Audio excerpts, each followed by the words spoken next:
अस्सलाम वालेकुम, मैं हूं इमरान वसीम। नाज़रीन, इस प्रोग्राम में जो ख़बरें आपके साथ हम शेयर करने जा रहे हैं, उन ख़बरों से प्रोग्राम का आगाज़ करने से पहले मुज़ाकरात के हवाले से रात गए जो ख़बर सामने आई थी कि पाकिस्तान तहरीक इंसाफ और हुकूमती इत्तेहादी सियासी जमातों के माबैन जो मुज़ाकरात हैं वो नाकाम हो गए हैं। लेकिन हम आपको ख़बर ये दे रहे हैं कि मुज़ाकरात के अमल में तातुल ज़रूर आया है। कल हुकूमती और इत्तेहादी सियासी जमातों के माबैन जो मुज़ाकरात हो रहे थे उसमें आप कह सकते हैं कि एक पॉज़ आया है, एक रुकावट आई है, एक वक्फ़ा आया है। और ये जो कल पाकिस्तान तहरीक इंसाफ की जानिब से कहा गया कि हम अपनी जो तजावीज़ हैं वो सुप्रीम कोर्ट में जमा करवाएंगे, और हुकूमत की तरफ से भी ऐसे ही ज़राए से ख़बरें सामने आई कि हुकूमत इलेक्शन के हवाले से अपनी जो प्रपोज़ल हैं, जो सजेशंस हैं वो सुप्रीम कोर्ट में जमा करवाएंगी। तो जब ये दोनों चीज़ें, दोनों प्रपोज़ल हैं तहरीक इंसाफ के, हुकूमती इत्तेहादी सियासी जमातों के, सुप्रीम कोर्ट में आएंगे, तो ज़राए ये दावा कर रहे हैं कि जिन लोगों ने पाकिस्तान तहरीक इंसाफ और इत्तेहादी सियासी जमातों को मुज़ाकरात के टेबल पे बिठाया है वो इन मुज़ाकरात को इस तरीके से जो है वो सबोताज नहीं होने देंगे, मुज़ाकरात को नाकाम नहीं होने देंगे। ये दोबारा से मुज़ाकरात का अमल जो है वो शुरू होगा, ये ज़राए दावा कर रहे हैं। अब आ जाते हैं हमारे वीलॉग की जो सबसे बड़ी अहम खबर है कि दो चीफ साहबान जो है वो आमने सामने आ गए और खरी खरी सुना दी गई। ये नाज़रीन मामला है जो सुप्रीम कोर्ट ऑफ पाकिस्तान का फैसला है 3 रुकनी बेंच का कि पंजाब में जो इलेक्शन है वो 14 मई को करवाया जाए। उस फैसले को नाज़रीन आज इलेक्शन कमीशन ऑफ पाकिस्तान ने नज़रसानी के ज़रिए सुप्रीम कोर्ट ऑफ पाकिस्तान में चैलेंज कर दिया है।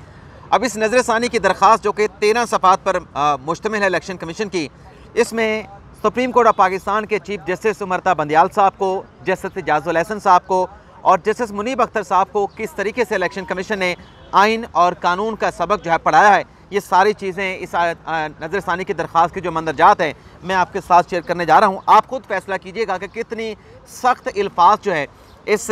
नज़रसानी की दरख्वास्त में इलेक्शन कमीशन ऑफ पाकिस्तान ने सुप्रीम कोर्ट और सुप्रीम कोर्ट के 3 रुकनी बेंच से मुतल्लिक़ जो है वो इस्तेमाल किए हैं।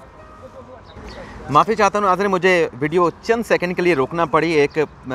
बीपर था, वो बीपर मुझे देना था एक टीवी चैनल के ऊपर सुप्रीम कोर्ट की ख़बरों के हवाले से। अब ये नज़रसानी की जो दरख्वास्त जो सुप्रीम कोर्ट ऑफ पाकिस्तान में दायर की गई, इसके मंदरजात पे आने से पहले आप नाज़रीन के साथ एक और भी ख़बर शेयर कर लें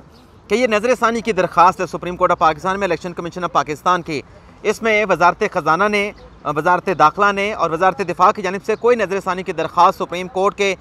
4 अप्रैल के फैसले के खिलाफ, जिसमें 14 मई को इलेक्शन करवाने का हुक्म दिया गया, इन इदारों ने कोई, यानी वफाकी हुकूमत ने कोई नज़रसानी की दरख्वास्त नहीं दायर की। ये सिर्फ purely election commission of Pakistan का फैसला। लेकिन इसके पस मंज़र में आप नाज़रीन ये ज़रूर देखिए कि कल जब supreme court practice and procedure bill की सुप्रीम कोर्ट ऑफ पाकिस्तान में समाअत हो रही थी, तो अटॉर्नी जनरल ने अदालत से दरख्वास्त की थी कि जो हुक्म इम्तना आपने सुप्रीम कोर्ट के उस कानून के ऊपर दे रखा है वो हुक्म इम्तना वापस लिया जाए। और उस आर्गूमेंट्स में अटॉर्नी जनरल का ये भी कहना था कि वो जो कानून है उस कानून से बहुत सारे लिटिगेंट है जो रिलीफ हासिल करना चाहते हैं, आप हुक्म इम्तना वापस ले लें। जिस पर चीफ जस्टिस ने कहा था कि यही चीज़ तो हम समझना चाहते हैं कि ये अदलिया का जो आज़ादी का जो एक कॉन्स्टिट्यूशन का फ़ीचर है, सेलिएंट फ़ीचर है, क्या उससे कोई करटेल तो नहीं किया गया। तो जो इस्तदा थी अटॉर्नी जनरल की, तो इससे आप अंदाज़ा लगा लें कि कल अगर ये जो हुक्म इम्तना था supreme court practice and procedure bill के खिलाफ अटॉर्नी जनरल की इस्तदा मान ली जाती, तो आज नज़रसानी की दरख्वास्त नहीं बल्कि इलेक्शन कमीशन की अपील सुप्रीम कोर्ट में दायर होती, जिस पर 3 रुकनी बेंच से समाअत करने के लिए डिस्क्वालीफाई कर जाता और फिर लार्जर बेंच सुप्रीम कोर्ट का इस अपील के ऊपर समाअत करता। लेकिन चूंकि हुक्म इम्तना कल वापस नहीं लिया गया, तो फिर इलेक्शन कमीशन को मजबूरन जो है ये नज़रसानी की दरख्वास्त जो है सुप्रीम कोर्ट में आज दायर करना पड़ी है। अब आ जाते हैं इस आइनी दरख्वास्त के नकात के ऊपर। एक तो इसमें कहा गया कि जो 14 मई को सुप्रीम कोर्ट ने फैसला दिया है, यह फैसला देते हुए आइन के जो आर्टिकल्स हैं, आइन के जो प्रोविजन है, उसकी 3 रुकनी बेंच ने खिलाफ वर्जी की है, उसमें डिसरिगार्ड किया गया है आइन के कई आर्टिकल्स का, और अपने अख्तियारात से सुप्रीम कोर्ट ने तजावुज़ किया है। और आगे चल के कहा गया है कि सुप्रीम कोर्ट ने 14 मई की तारीख देते हुए जो तारीख देने वाला इदारा है, जो तारीख देने वाली बॉडी है, उसके अख्तियारात को इस्तेमाल किया है। नज़रसानी में इलेक्शन कमीशन यानी chief election commission Sikandar Sultan Raja chief justice of Pakistan Umar Ata Bandial से कह रहे हैं कि सुप्रीम कोर्ट एग्जेक्टिव के अख्तियारात का रिव्यू तो कर सकता है, जुडिशल जायज़ा तो ले सकता है, लेकिन उसके अख्तियारात को इन्वोक नहीं कर सकता, उसके अख्तियारात को इस्तेमाल नहीं कर सकता। और आइन में जो ट्राइकॉटमी ऑफ पावर का आर्टिकल है उसकी वायलेशन की गई है 14 मई की तारीख देते हुए। आगे कहते हैं कि अदालत ने फैसला देते हुए अख्तियारात की तकसीम के आर्टिकल की खिलाफ वर्जी की है और ये जो आर्टिकल 218 है, 219 है, 220 है, 222 है, ये इलेक्शन से मुतल्लिक आर्टिकल्स हैं। इन्हें आप आइसोलेशन में नहीं पढ़ सकते, इन्हें आप यकजा करके हारमनी के साथ पढ़ेंगे। और फिर इलेक्शन कमीशन के chief election commission Sikandar Sultan राजा 3 रुकनी बेंच के सरबराह चीफ जस्टिस से ये भी कहते हैं नजरसानी की दरख्वास्त में कि 14 मई की आपने इलेक्शन की तारीख दे दी, ये आपका 4 अप्रैल का फैसला हो गया। उससे पहले जो 1 मार्च का आपका फैसला था उसमें तो आपने खुद इस बात को एडमिट कर लिया था कि तारीख देने का जो अख्तियार है पहले तो गवर्नर का है, लेकिन गवर्नर अगर असम्बली तहलील करने की असम्बली को एक्सेप्ट नहीं करते तो फिर ये अख्तियार सदर का होगा, सदर साहब ने तारीख देनी है। तो 1 मार्च को तो आपने कहा था कि तारीख जो है वो सदर को देनी है, तो फिर अब दूसरे राउंड में आपने सुप्रीम कोर्ट ऑफ पाकिस्तान ने 14 मई की तारीख जो है वो कैसे दे दी? ये तो एग्जीक्यूटिव का अख्तियार है, ये तो जुडिशल का अख्तियार नहीं। और आगे चल के नाज़रीन इस दरख्वास्त में ये भी कहा गया है कि जो इलेक्शन का प्रोग्राम होता है, जो इलेक्शन शेड्यूल होता है, वो भी तब्दील करना है, देना है, वो भी इलेक्शन कमीशन ऑफ पाकिस्तान का अख्तियार है। सुप्रीम कोर्ट आइन और कानून की तशरीह कर सकती है, इसमें इलेक्शन कमीशन ये भी 3 रुकनी बेंच से दरख्वास्त कर रहा है। इंतहाई आजाना मतलब वो ह्यूमैनिटी के साथ, वो क्या होता है जी, ह्यूमैनिटी के साथ चलें, मगर गलत है तो उसको दुरुस्त तस्वर कर लें आप। फ़िलहाल इसमें कहा गया है कि सुप्रीम कोर्ट का जो है वो अख्तियार है तशरीह करने का आइन और कानून का, लेकिन सुप्रीम कोर्ट जो है दोबारा से कानून या आइन को लिख नहीं सकती। और फिर आगे कहते हैं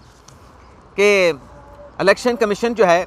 बाख्तियार हो, ये तो वक्त की ज़रूरत है, इस नज़रसानी की दरख्वास्त में कहा गया है। और फिर आगे चल के कहा गया है कि सुप्रीम कोर्ट जो है इलेक्शन कमीशन जो कि इट्सल्फ एक आइनी इदारा है, बाख्तियार इदारा है, सुप्रीम कोर्ट इलेक्शन कमीशन के ऊपर एपलेट फोरम नहीं है। हाँ, इलेक्शन कमीशन की अपनी इज़्ज़त व एहतराम है, तकरीम है, सुप्रीम कोर्ट अपना आइनी इदारा है, लेकिन अगर सुप्रीम कोर्ट इलेक्शन कमीशन के किसी फैसले के उसका जुडिशल रिव्यू करता है तो फिर उसका तकाजा ये है कि सुप्रीम कोर्ट बजाय इसके कि अपना फैसला दे, वो मामला इलेक्शन कमीशन को रिमांड कर दिया जाए, उस मामले के ऊपर इलेक्शन कमीशन को कहा जाए कि वो उसके ऊपर नज़रसानी करें। तो दोबारा गौर करने का मामला बजाय इसके कि सुप्रीम कोर्ट 14 मई की तारीख देती, ये मामला दोबारा गौर करने के लिए 3 रुकनी बेंच को इलेक्शन कमीशन को भिजवाना चाहिए था। और आगे चल के कहा गया है इस नज़रसानी की दरख्वास्त में कि इलेक्शन कमीशन बाख्तियार है और सुप्रीम कोर्ट उसके अख्तियारात में कैसे मदाखलत कर सकती है। और जहाँ तक फ़ंड्स और सिक्योरिटी फराहम करने का मामला है, वो तो जिन इदारों ने फराहम करने थे ना सिक्योरिटी मिली ना फंड्स मिले, और सियासी दर्जा हरारत इतना ज़्यादा है कि इस माहौल के अंदर, इस पॉलिटिकल हाई टेम्परेचर के नीचे जो है वो आप इलेक्शन कैसे करवा सकते हैं? इलेक्शन हो भी नहीं सकते, और अगर इलेक्शन हो तो वो साफ शफाफ भी ना होंगे। और फिर आगे चल के एक अहम नुकता अदालत के सामने रखा गया, जिसकी फिर चीफ साहब ने भी जब वो ब्रीफिंग DG ISI ने दी, DG MO ने दी, चीफ साहब भी उसको जो है वो सराहते रहे। और फिर इलेक्शन कमीशन उसी बात को इस नज़रसानी की दरख्वास्त में जिक्र कर रहा है कि अगर पंजाब में इलेक्शन हो जाता है तो इसका असर जो है जब कौमी असम्बली का इलेक्शन होगा उस पर भी पड़ेगा। और इसके पीछे लॉजिक इलेक्शन कमीशन दे रहा है कि वोटर को जब पता चल जाएगा कि पंजाब में जिसकी हुकूमत है, तो फिर दूसरे सूबों में उसी सियासी जमात जिसकी पंजाब में हुकूमत होगी उसको कौमी असम्बली की सीटों के ऊपर इलेक्शन दिया जाए, क्योंकि अल्टीमेटली एक ऐसा इंप्रेशन जाएगा कि जिसकी पंजाब में हुकूमत बनी वो मरकज़ में भी हुकूमत बनाएगी सियासी जमात। और आगे चल के कहा गया है कि कौमी असम्बली का इलेक्शन इस सूरत में जब पंजाब का इलेक्शन हो जाएगा, जो सियासी जमात वहाँ पे जीती गई, तो फिर कौमी असम्बली का इलेक्शन कैसे साफ शफाफ होगा? ये तो नामुमकिन हो जाएगा कि पंजाब में आप सूबाई असम्बली का इलेक्शन करवाएं और फिर कौमी असम्बली का इलेक्शन जो है वो आप साफ शफाफ करवा के दिखा दें। इसमें कहा गया है कि जो 173 सीटें हैं कौमी असम्बली की पंजाब की और 55 सीटें हैं खैबर पख्तूनख्वा में कौमी असम्बली की, ये मजबूरी तौर पर कौमी असम्बली की 73% इलेक्शन बनता है। यानी KPK में और पंजाब में सूबाई असम्बली का इलेक्शन हो जाए और फिर यहाँ पर आप कौमी असम्बली का इलेक्शन करवाएं तो कौमी असम्बली की 73% नशिस्तें जो हैं वो खैबर पख्तूनख्वा और पंजाब में हैं। और फिर साफ शफाफ इलेक्शन आप किस तरह से करवा सकेंगे? और फिर यहाँ पे पंजाब और KPK में आप निगरान सेटअप भी नहीं बना पाएंगे। तो ये साफ शफाफ इलेक्शन कराना फिर इलेक्शन कमीशन के लिए, जो कि आइन के आर्टिकल 218 का तकाजा है, इलेक्शन कमीशन के लिए मुमकिन जो है वो ना रहेगा। और इस दरख्वास्त में एक और नुक्ता भी नाज़िम उठाया गया कि ये जो आर्टिकल 254 का जिक्र किया जाता है कि जहाँ पर आइनी जो प्रोविजन है उसकी कंप्लाई भी ना किया जा सके, उस पर अमल ना किया जा सके, और कोई ऐसी मयाद हो जो 90 दिन की मयाद की बार बार बात की जाती है, तो इलेक्शन कमीशन ने अपने नज़रसानी की दरख्वास्त में कहा है कि आर्टिकल 254 का जो अख्तियार है ये माजी में भी सुप्रीम कोर्ट का लार्जर बेंच जो है वो इस्तेमाल कर चुका है, इसकी इंटरप्रटेशन कर चुका है। 1988 में इलेक्शन जो है वो 4 महीने के लिए आगे किया गया और सुप्रीम कोर्ट के 11 रुकनी बेंच ने कहा कि आर्टिकल 254 के तहत ये ऐसा हो सकता है। और ये भी इस दरख्वास्त में कहा गया कि ये जो अख्तियार है, ज़रूरी नहीं कि आर्टिकल 254 का अख्तियार है, आप कोई चीज़ हो चुकी हो उसके बाद अख्तियार करें। आप प्रीएम्प्टिवली यानी मतलब ये है, इस दरख्वास्त का मेरे एक्सेंट तो आपके सामने ही है, टाटों वाले स्कूल से पढ़े हैं, तो इसका मतलब ये है कि कोई चीज़ होने से पहले भी अगर उसमें लग रहा है कि ताख़ीर हो सकती है, जवाज़ मौजूद है, तो आप किसी चीज़ को होने से पहले भी आर्टिकल 254 को इन्वोक कर सकते हैं। तो ये नज़रसानी की दरख्वास्त 13 सफ़ात के इलेक्शन कमीशन ऑफ पाकिस्तान की सुप्रीम कोर्ट में आ चुकी है। तो देखते हैं ये दरख्वास्त कब टेकअप होती है। लेकिन जो कल मुज़ाकरात का प्रोसेस था उस पर पाकिस्तान तहरीक इंसाफ ने जो ऐलान किया था कि हम अपनी प्रपोजल आज सुप्रीम कोर्ट ऑफ पाकिस्तान में, अपनी रिपोर्ट सुप्रीम कोर्ट पाकिस्तान में जमा करवाएंगे, अब तक जो है पाकिस्तान तहरीक इंसाफ का कोई बंदा सुप्रीम कोर्ट ऑफ पाकिस्तान में नहीं पहुंचेंगे तो वो डिटेल्स भी आपके साथ हम शेयर कर लेंगे। कल आपके साथ हमने खबर शेयर की कि पुलिस की टीमें पहुंच चुकी हैं उस्मान बुज़दार साहब को गिरफ़्तार करने के लिए। तो टीमें तो पहुंची थी बुज़दार साहब को गिरफ़्तार करने के लिए, लेकिन परवेज़ लाही भी गिरफ़्तारी से बच गए थे। घंटों ऑपरेशन के बाद उस्मान बुज़दार साहब का भी 6 घंटे इंतज़ार करती रही वहाँ पुलिस की टीमें, लेकिन बुज़दार साहब पर भी ज़रूरत है किसी पुलिस एहलकार की पे हाथ डाले, उनके खिलाफ केसेस गलत हैं, सही हैं, कतई नज़र इस बहस में जाए बगैर, लेकिन गिरफ़्तारी उस्मान बुज़दार साहब की नहीं हो सकती और पुलिस जो है उन्हें गिरफ़्तार नहीं कर सकी। क्यों नहीं कर सकी, इसके आप अंदाज़ा लगा लें कि सिस्टम जो है वो आज भी उस्मान बुज़दार साहब को, इमरान खान साहब के जो लोग हैं उनको सपोर्ट कर रहा है। अब आगे चलते हैं साकिब निसार साहब की ऑडियो के हवाले से। वैसे तो हमारे जो एतजाज़ अहसन साहब हैं जो कि वकला की तहरीक में शामिल थे, आज़ाद अदलिया की तहरीक में शामिल थे, उन्होंने नाज़ी स्टेटमेंट दिया है कि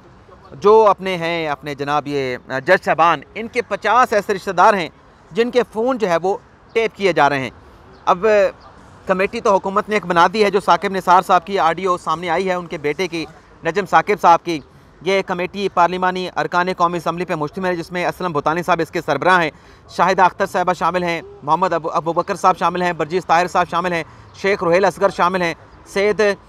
हुसैन तारिक या हसन तारिक साहब शामिल हैं, नाज बलोच साहबा शामिल हैं, खालिद हुसैन मगसी साहब शामिल हैं। तो ये कमेटी तो हुकूमत ने तश्कील दे दी है। तो मेरे ख्याल से ये हुकूमती कमेटी जो है, जिसके सामने जो है ये तहकीकात का बहुत बड़ा मामला है, जिसको अख्तियार भी दिया गया कि किसी भी इदारे को बुला सकते हैं, तो ये कमेटी एतजाज़ अहसन साहब को भी बुलाया, उनसे पूछे कि कौन से जजेज़ हैं और उनके कौन से 50 ऐसे रिश्तेदार हैं जिनकी जो है वो फ़ोन टेपिंग की जा रही है। अगली खबर नाज़रीन जो आपके साथ हम शेयर करेंगे वो है जस्टिस काजी फ़ैसल साहब से मुतल्लिक। ऐसे जस्टिस काजी फ़ैसल साहब ने 29 अप्रैल को एक ख़त लिखा था जुडिशल कमीशन के अरकान को, जो खबर हम आपके साथ ऑलरेडी शेयर कर चुके हैं। लेकिन ये जो ख़त था जस्टिस काजी फ़ैसल का, ये रात के मंजर आम पे आ चुका था, सोशल मीडिया पे वायरल हो चुका था। तो मेरी कोशिश थी कि रात ये खबर आपके साथ शेयर करें, लेकिन ये लेटर जब सोशल मीडिया पे वायरल हो गया और मुज़ाकरात का जो एक अमल चल रहा था वो भी ताख़ीर का शिकार हुआ, तो मैंने फिर उसके बाद भी लॉक नहीं किया। लेकिन इस लेटर के अंदर दो तीन नई चीज़ें हैं, वो आपके साथ डिस्कस कर लेते हैं, आपके साथ शेयर कर लेते हैं। एक तो नाज़रीन इस लेटर में कहा गया है कि अगर सुप्रीम कोर्ट के जजेस की जो तादाद है 17 की, कानून के मुताबिक, आइन के मुताबिक पूरा ना किया गया, तो जो सुप्रीम कोर्ट में केसेस की तादाद जो 8-7 साल पहले जो 53,000 है और 9 साल पहले ये 28 हज़ार होती थी, तो अगर इस मौके के ऊपर आप जजेस नहीं लगाएंगे तो फिर ये जो एक मैस है ज़ेर अल्तवा केसेस का जो कि 53,000 तक पहुँच चुका है, ये कंट्रोल करना, इसको जो है वो मैनेज करना सुप्रीम कोर्ट के लिए नामुमकिन हो जाएगा। और इसमें भी कहा गया है कि जस्टिस मुसरत हिलाली साहबा जो कि पेशावर हाई कोर्ट की जज साहबा हैं, वो अगस्त में रिटायर हो रही हैं, और जो सिंध हाई कोर्ट की चीफ जस्टिस अहमद अली शेख साहब जो कि सीनियर जज हैं, सिंध हाई कोर्ट के चीफ जस्टिस भी हैं, वो अक्टूबर में रिटायर हो जाएंगे। तो इनकी रिटायरमेंट से पहले सीनियर जज साहबान हैं, KPK से जज अपॉइंट नहीं हो रहा, सिंध से सीनियर चीफ जस्टिस को यहाँ पे सुप्रीम कोर्ट में नहीं लाया जा रहा, तो दोनों सूबों के अवाम में तशवीश पाई जाती है। और जो आइन है वो किसी के साथ इम्तियाजी सलूक नहीं करता, तो इन्हें कंसीडर किया जाए, जुडिशल कमीशन का फौरी तौर पर इजलास बुलाया जाए। मैं अपनी आइनी जिम्मेदारी पूरी करके इजलास बुलाने के हवाले से आपसे दरख्वास्त करता हूँ और मुतमन्नी हूँ कि आप फौरी तौर पे जुडिशल कमीशन का इजलास बुला के इन दोनों जज साहबान के नाम के ऊपर जो है वो गौर खौज करेंगे। अब मरियम नवाज़ को नोटिस जारी होने का क्या मामला है, तो कल नाजरीन ये खबर फवाद चौधरी साहब ने दी, कल क्योंकि हमने आखिरी व्लॉग भी नहीं किया। फवाद चौधरी साहब ने कहा कि जो इल्ज़ाम मरियम नवाज़ ने बुशरा बीबी पे लगाया है कि वो फ़ाइलों पे दस्तखत करती हैं, फ़ाइलों पास करवाती हैं, फ़ाइलों की मंजूरी देती हैं, उस पर फवाद चौधरी साहब ने कहा कि मरियम नवाज़ को हद तक के इज़्ज़त का नोटिस देंगे। तो ये एक और नया कट्टा पाकिस्तान तहरीक इंसाफ खोलने जा रही है। इससे पहले उमर फारूक ज़हूर को जो तोशा खाना का मामला था कि वो घड़ी कहाँ पे है, किसको बेची गई, कितने में बेची गई, वो एक पूरा मामला बना हुआ है, नैब उसके ऊपर तहकीकात कर रहा है। तो उमर फारूक ज़हूर के ख़िलाफ़, शाहज़ेब खानज़ादा के ख़िलाफ़ और जियो न्यूज़ के खिलाफ खान साहब ने हद तक इज़्ज़त का केस फाइल करने का ऐलान किया था, वो केस तो आज तक डेफामेशन का फाइल नहीं हो सका। लेकिन अब मरियम नवाज़ के खिलाफ उसी किस्म का स्टेटमेंट देने के ऊपर, इल्ज़ामात लगाने के ऊपर, बुशरा बीबी पे और उनसे जुड़े मामलात के हवाले से अब पाकिस्तान तहरीक-ए-इंसाफ ने ऐलान किया है कि मरियम नवाज़ को डेफामेशन का नोटिस दिया जाएगा। तो देखते हैं कि ये नोटिस पाकिस्तान तहरीक-ए-इंसाफ मरियम नवाज़ को कब भिजवाती है। तो आपसे इजाज़त चाहते हैं, अब तक के लिए इतना ही, इजाज़त दीजिए, अल्लाह हाफ़िज़।